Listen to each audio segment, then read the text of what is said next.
Khadc CM and UDP leader Dr. Starwell Khan said the government should constitute an independent commission comprising of experts to examine the reservation policy.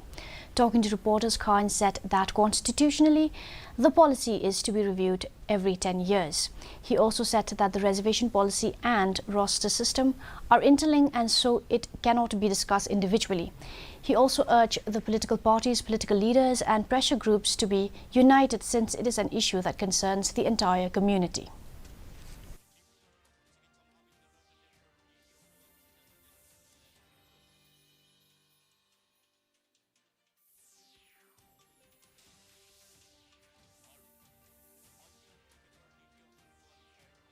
Dan syukurna ya kita ginong yalam ngam sudai leban ong ba kata resolution si ka biang lutu ngam la ban ong nomor ba baru kita kisnan kla pentrikam ya ka katkum kata ka spirit jongka resolution si ka bala le kita ki long shua tende bini ban kenmau patoi kalong ba constitutionally ba ya resolution policy they ban review every 10 years.